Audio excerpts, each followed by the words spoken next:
I always see him at the supermarket, the old man with deep lines etched into his face, shuffling through the aisles as if in a daze.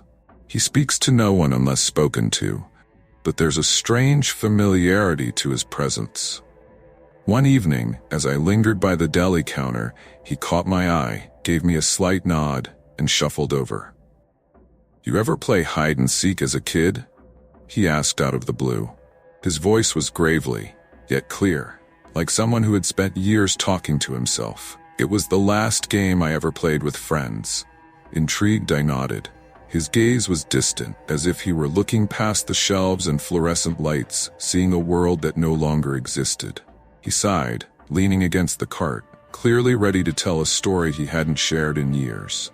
Back in 1963, we were just kids, maybe 12, 13 tops. There were 5 of us, me, Jimmy, Max, Sarah, and Tom. Summer days back then were long and lazy, filled with nothing but exploring the woods and coming home with scraped knees and dirty clothes. One day, someone, might have been Sarah, suggested a game of hide and seek. Seemed innocent enough. We'd done it 1,000 times before. The old man's hands trembled as he gripped the cart tighter, as though holding on to something long buried. But that day, we wandered too far, way beyond the usual spots. There was this old house deep in the woods, a place we'd always avoided. The grown-ups had stories about it, the kind that scare kids. But we were young, curious, and, well, dumb. Max said it'd be the perfect place for a real game of hide and seek, so we went in. His eyes darkened as he recalled the memory. The air was stale, like the house hadn't breathed in decades. Broken furniture, shattered windows, and mold crawling up the walls like it was trying to reclaim the place. But we were determined. We picked a spot. Me and Jimmy would be it, and the others had to hide. His voice dropped to a whisper, forcing me to lean in closer. It didn't take long to find Sarah. She was hiding in a closet on the 2nd floor, giggling like she knew we'd find her first. But Tom was always good at hiding. We looked for what felt like hours, calling out his name, but he never answered. At first, we thought he was just being his usual self, wanting to win by any means, but then the panic set in. The old man's face twisted into a mask of pain, like he was reliving every second of that day. We split up. I went to the basement. That's when I found it. Him, or what was left of him. He let the words hang in the air, letting the dread settle in my gut before continuing. Tom was crouched in the corner, like he was hiding. But something wasn't right. His skin, it was pale, too pale. His eyes wide open, staring but not seeing. He was gone, just like that. And next to him, I'll never forget what I saw next to him.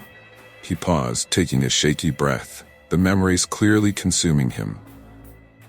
A skeleton, half buried in the dirt, clutching an old wooden box. The thing was ancient, like it had been there for centuries. I couldn't move. I couldn't scream. But when Jimmy and Max finally found me, they saw it too. We all did.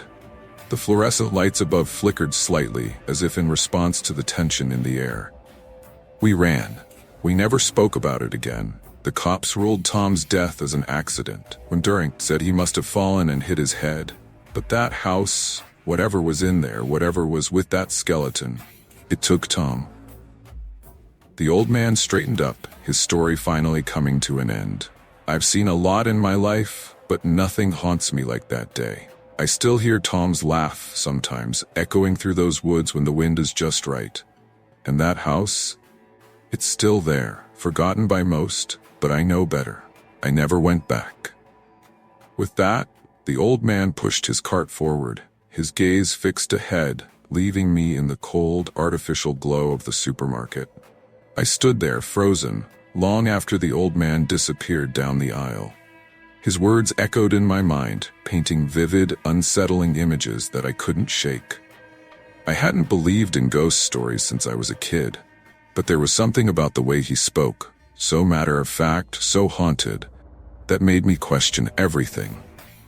For days, I couldn't stop thinking about the house, the body, and Tom's pale, lifeless face.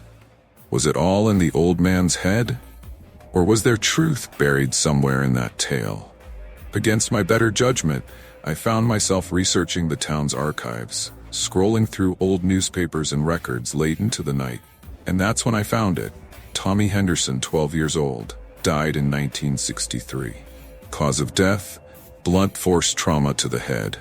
The house the old man had described wasn't far from where I lived. It still stood, rotting at the edge of the woods like a forgotten tombstone. I didn't tell anyone about what I was planning. They'd just think I was crazy, chasing some old man's ghost story. But I had to see it for myself. It was late afternoon when I arrived at the edge of the forest. The trees loomed like ancient sentinels, their twisted branches casting long shadows over the ground. The air was heavy, thick with the smell of damp earth and decaying leaves. As I walked deeper into the woods, the sounds of the town faded, replaced by the eerie silence of nature. After about an hour of walking, I saw it. The house. Just as the old man had described, it was a crumbling relic from another time. The roof sagged under the weight of years, windows broken and boarded up, vines strangling the wooden beams. But despite its condition, it was unmistakably the same place from his story. Standing at the threshold, I felt a cold, creeping dread settle into my bones. Every instinct screamed at me to turn around and leave, but I couldn't. Not now. I pushed the door open, the rusty hinges groaning in protest. Inside, the air was stale, just as the old man had said. Dust hung thick in the air, swirling in the light that filtered through the cracks in the walls. I could feel the weight of the house pressing in on me, suffocating in its stillness. I started upstairs, my footsteps echoing in the empty halls. Every creak of the floorboards sounded like a scream in the silence. I found the closet where Sarah had hidden all those years ago. It was empty, save for a few cobwebs clinging to the corners. But that wasn't what I was here for. No, it was the basement. I hesitated at the top of the stairs, staring into the black void below. My flashlight flickered slightly as I descended, each step more tentative than the last. The air grew colder, sharper, the further down I went. The basement was just as I imagined, damp, dark, and full of shadows that danced at the edges of the light. Then I saw it.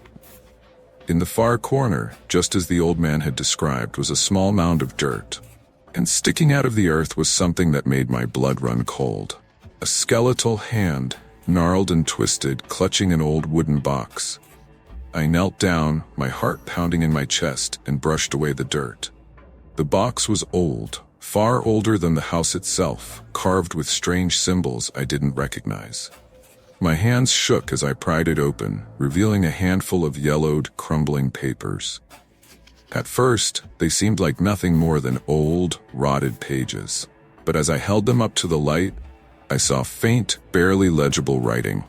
The words were in a language I didn't understand, but there was something undeniably wrong about them. They seemed to twist and writhe on the page, as if alive, as if they didn't want to be read.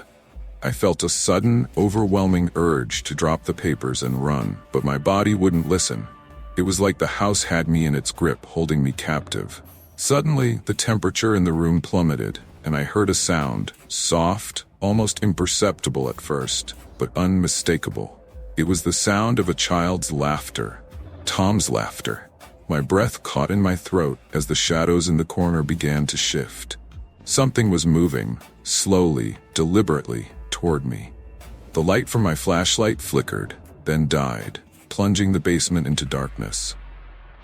I fumbled for my phone, trying to turn on the flashlight, but my hands were trembling too much. The laughter grew louder, echoing off the walls, bouncing around the room in an unnatural way. And then I heard it, a voice, barely more than a whisper, but clear as day. "Why did you come back?"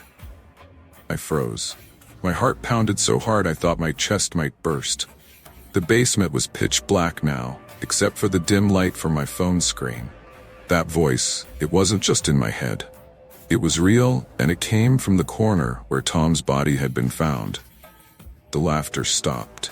Silence rushed in like a tidal wave, thick and oppressive. But that whisper, It hung in the air, lingering in my mind, echoing in the darkness. "Why did you come back?" I swallowed hard, forcing myself to stand up, my body fighting the primal urge to flee. Every instinct screamed at me to get out of there, to leave that cursed place behind and never look back. But something kept me rooted in place. Maybe it was curiosity. Maybe it was the same dark pull that had drawn the old man back to this place so many years ago. Or maybe it was something worse. I lifted my phone, the faint glow casting long, distorted shadows against the walls. Slowly, I turned toward the corner of the room where the voice had come from. There was nothing there. Just the dirt floor and the remnants of the skeleton's hand clutching that cursed box. But I wasn't alone. I could feel it. A presence, heavy and malevolent, filled the air around me. Suddenly, the temperature dropped again, and I could see my breath in front of me, each exhale a puff of fog in the icy air. My phone flickered, its battery draining rapidly, even though it had been at 80% when I arrived. I gripped it tighter, my fingers numb from the cold. Then, I heard it. Soft, almost imperceptible at first, but growing louder with each passing second, a faint rustling sound. I turned slowly, the beam of my phone's light sweeping across the basement, and then, in the farthest corner of the room, I saw it. A figure. It was small, hunched over like a child trying to hide. Its back was to me, but I could see the outline of its body shrouded in shadows. My stomach turned, and every muscle in my body tensed. I knew it wasn't Tom. It couldn't be. I took a step back, my breath catching in my throat. The figure didn't move. It just crouched there, its form barely visible in the dim light. But I could feel its eyes on me, watching, waiting. And then it spoke again in that same whisper. "You shouldn't have come back. It's not your game to finish." The voice sent a chill down my spine, colder than anything I'd ever felt. It was ancient, hollow, like the sound of a crypt door creaking open after centuries. My heart raced as I took another step back, the light of my phone trembling in my hand. Then, in a movement so sudden I barely registered it, the figure turned. I barely caught a glimpse before my phone flickered out, plunging me into total darkness. But what I saw in that brief flash was enough to paralyze me with terror. It wasn't a child. It wasn't even human. The face was twisted, gaunt, its eyes sunken into its skull like black pits, and its mouth stretched into a grin that was far too wide for any living thing. Its skin was gray, stretched tightly over bones that jutted out at unnatural angles. But the worst part, the part that made me feel like I was losing my mind, was that it wore Tom's clothes. The same clothes the old man had described, a red checkered shirt and denim shorts, caked in years of dust and decay. I stumbled backward, my foot catching on a loose board. I hit the ground hard, the breath knocked out of me. For a moment, I couldn't move, the pain radiating through my body as the darkness pressed in from all sides. But that thing, it was coming closer. I could hear its footsteps, slow and deliberate, crunching on the dirt floor as it approached. Desperate, I fumbled with my phone, praying for the light to come back. My hands shook as I pressed the buttons, the screen flickering once, twice, before finally coming to life. The dim glow illuminated the room just in time for me to see that the figure had disappeared. But the cold lingered, and the feeling of being watched didn't fade. I scrambled to my feet, my eyes darting around the basement. The shadows twisted and writhed like they were alive, playing tricks on my mind. Every corner seemed to hold something dark, something waiting for me to let my guard down. The voice came again, closer this time. "He's still here, and now, you are too." Panic surged through me, adrenaline flooding my veins. I bolted for the stairs, not caring about the noise or the risk of being followed. I just needed to get out, away from that house, away from whatever it was that had claimed Tom and now wanted me. I burst through the basement door and up the stairs, my legs moving faster than they ever had before. The house groaned and creaked around me, as if the very walls were alive, closing in. I could hear the whispers, faint but growing louder with each step I took. "You're next. You're next." I didn't stop until I was outside, gasping for air under the cold evening sky. The house stood silent behind me, looming like a dark specter in the fading light. For a brief moment, I thought I saw movement in one of the upper windows, a flicker of a shadow watching me from within. But I couldn't be sure. I stumbled back through the woods, the sounds of the night swallowing me whole. By the time I reached my car, I was drenched in sweat, my hands trembling so badly I could barely turn the key in the ignition. As the engine roared to life, I glanced once more toward the path that led to the house. I could have sworn I heard it again, Tom's laugh. Faint, distant, but this time I wasn't sure if it was real or just in my head. I drove home in silence, the world outside my windshield a blur of dark trees and the faint glow of streetlights. My heart still pounded in my chest, the events in the basement replaying in my mind like a broken record. I could still hear that twisted voice, feel the icy grip of that presence closing in around me. The deeper I sank into those memories, the more it felt like something had followed me from that house. Something unseen, lurking just beneath the surface of my thoughts. By the time I reached home, it was well past midnight. The street was eerily quiet, the kind of silence that made you feel like you were the only person left in the world. As I stepped out of the car, I felt an overwhelming sense of dread, like something was watching me. I turned slowly, scanning the dark corners of the street, but there was nothing, just shadows. I hurried inside, locking the door behind me, and leaned against it, trying to steady my breathing. My apartment felt cold, even though I hadn't left the windows open. I checked my phone. No missed calls, no messages. The world outside seemed normal, but I knew better. I wasn't alone. Every creak of the floorboards, every faint gust of wind rattling the windows felt amplified, like the house itself was alive with a malevolent presence. I moved through the apartment, turning on every light I could, as if the brightness could chase away whatever it was that had attached itself to me. But no matter how many lights I turned on, the feeling of being watched never left. I sat down on the couch, my hands still shaking as I stared at the blank TV screen. My mind raced, trying to make sense of what I had seen, what I had heard. Was it real? Was the old man right? Or had I just let my imagination get the better of me? But then I thought about the skeleton, the box, the voice. Those things weren't just tricks of the mind. And then my phone buzzed, breaking the silence. A text from an unknown number. "Did you find what you were looking for?" My heart skipped a beat. I stared at the message, dread pooling in my stomach. My hands trembled as I typed back a response. "Who is this?" I waited, the seconds stretching into what felt like hours. And then the reply came. "It's Tom. You should have left me alone." I dropped the phone, my skin crawling with fear. The room suddenly felt smaller, the air thicker, as if the walls were closing in. I stood up, pacing, my thoughts spinning in a whirlwind of panic. I picked up the phone again, typing frantically. "Stop. This isn't funny." But there was no response. Just the eerie silence of my empty apartment, punctuated by the distant hum of the refrigerator. I dropped the phone on the coffee table, too shaken to think clearly. My mind was racing with questions I didn't want answers to. Then, a soft knock at the door. It was so faint that I almost didn't hear it at first. My heart leaped into my throat. I stared at the door, not moving, not breathing. The knock came again, a little louder this time. I crept toward the door, every nerve in my body on edge. Through the peephole, I saw nothing, just the empty hallway, bathed in the dim glow of the hallway light. But as I stood there, staring into that small circle of distorted reality, I heard it again, Tom's laughter. Soft, distant, but unmistakable.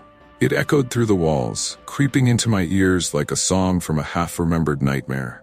The laugh stopped. Then came a voice, soft and raspy, just like before. "Come out and play." I stumbled back from the door, my body trembling with fear. My mind raced. Was I dreaming? Hallucinating? I had to get out of there, away from whatever had followed me. I grabbed my jacket and my keys, but as I turned to leave, the lights flickered. And then they went out. The darkness was immediate, thick and suffocating, wrapping itself around me like a shroud. I stood there, frozen, listening to the sound of my own breathing in the pitch-black room. And then, from somewhere behind me, I heard the faintest of whispers. "It's your turn." I spun around. My breath caught in my throat, but I saw nothing. Just the darkness pressing in on all sides. I backed up toward the door, fumbling for the handle in the dark. My heart was pounding so loud I could barely hear anything over the sound of blood rushing in my ears. I finally yanked the door open and rushed into the hallway, slamming it shut behind me. I didn't stop to think. I just ran. Down the stairs, through the lobby, out into the cold night air. The wind bit at my face, but the rush of adrenaline kept me moving. I didn't know where I was going. All I knew was that I had to get as far away from that place as possible.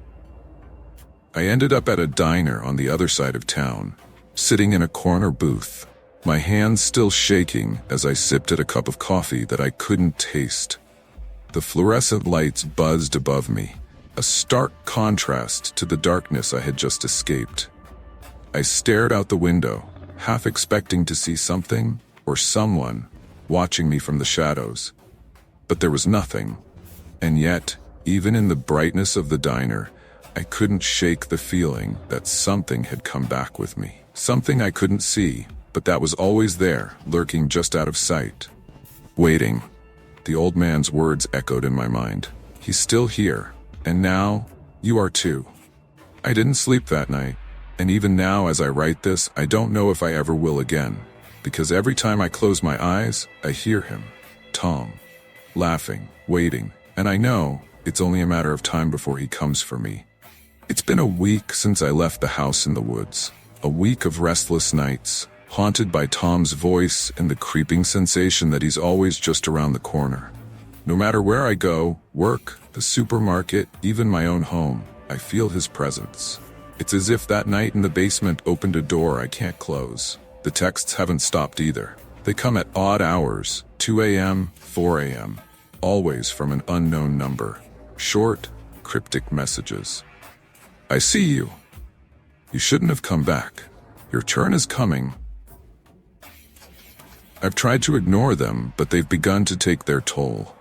My phone is constantly vibrating in the middle of the night, jolting me awake, and every time I glance at the screen, there's that name again, Tom. It's driving me mad, slowly eroding the line between reality and whatever dark place that voice is pulling me into. Yesterday, I decided to go back to the supermarket, the same one where I first met the old man. I needed answers. I needed to know if he had experienced this too, if he had survived it. But when I got there, he was gone. The cashiers hadn't seen him in days. It was like he'd vanished, as if he was never there to begin with. I asked around the neighborhood, describing him in detail. But the more people I talked to, the more I realized something horrifying. No one knew who I was talking about. No one had ever seen an old man fitting his description, and no one remembered him hanging around the store. It was as if the old man, along with his haunting tale, had been a figment of my imagination. But the memory of that first conversation was too vivid to dismiss. His words, his story, and the terror he instilled in me were all too real. That night, I sat in the dim glow of my living room, staring at my phone, waiting for the next text to come through. I knew it was only a matter of time. The silence in the apartment was deafening, broken only by the occasional creak of the floorboards settling beneath me. My breath felt heavy in my chest, like the very air in the room had thickened.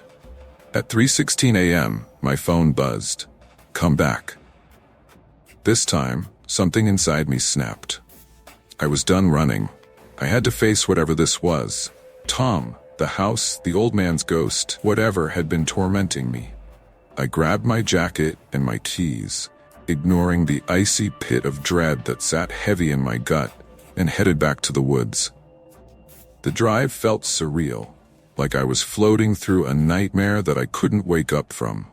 The streets were empty, the moon obscured by thick clouds. By the time I reached the edge of the woods, the fog had rolled in, covering the ground like a shroud. I parked and stood there for a moment, staring into the trees. The house was out there, waiting for me. I could feel it. And this time, I wasn't just a curious stranger poking around. This time it knew I was coming. I pushed through the underbrush, my flashlight slicing through the fog, the trees closing in around me like skeletal fingers. The deeper I went, the more I felt the pull of the house, tugging me forward like a puppet on a string. When I finally reached the clearing, the house loomed in front of me, just as dark and decrepit as before. But now it felt different, alive almost. Like it was breathing, watching me, waiting for me to come inside. I approached the front door, the wood creaking under my weight. The air was thick with the smell of rot and something else, something metallic like blood. I took a deep breath and stepped inside. The house was colder than I remembered. The walls seemed to pulse, as if the very structure had a heartbeat. I moved through the halls, my footsteps muffled by the layers of dust and debris that covered the floor. When I reached the basement stairs, I paused. The darkness below was impenetrable, a black void that seemed to swallow the light from my flashlight. But I knew I had to go down. It was the only way to end this. As I descended, the temperature dropped even further, my breath hanging in the air like mist. The basement was just as I had left it. Dank, oppressive, filled with the stench of decay. But this time, something was different. In the far corner, where the skeleton had been, a faint light flickered. I moved toward it, my heart racing. As I approached, I saw what was casting the light. The wooden box. It was open now, and inside, the papers that had once been yellowed and decayed were whole, pristine, as if they had just been written. I knelt down, reaching for the papers, but before I could touch them, I heard it again, Tom's laugh. It echoed through the basement, growing louder, more distorted. I froze, my hand hovering over the box, fear crawling up my spine. And then, from the shadows, a figure emerged. It was him. Tom, or what was left of him. His face was twisted, gaunt, just as I'd seen in that brief flicker of light before. His eyes were hollow, empty, but somehow filled with malice. His grin stretched impossibly wide, and his voice, oh, God, that voice. You came back, he whispered, his tone dripping with cruel amusement. Now it's your turn. I backed away, my mind racing for an escape, but the basement walls seemed to close in around me. The air was suffocating, thick with dread. As Tom stepped closer, his grin widening with each step. It's just a game, he hissed, his voice now right in my ear, and you can't win. Suddenly the room spun, and everything went dark. I felt a crushing weight pressing down on me, pulling me deeper into the abyss. The last thing I heard before the darkness swallowed me whole was Tom's laughter, echoing in my mind, haunting me, chasing me through whatever nightmare lay ahead. And then, nothing. They found my car at the edge of the woods, engine still running, but I was nowhere to be found. Days turned into weeks, and I became just another missing person. A name added to a long list of unsolved cases in the town's history. But if you listen closely, late at night, when the wind is just right, you might hear it. The sound of children laughing, faint but unmistakable, carried on the wind from the woods. And if you follow it, if you're brave or foolish enough to go back to that house, you might hear Tom too. Because the game isn't over. It never is.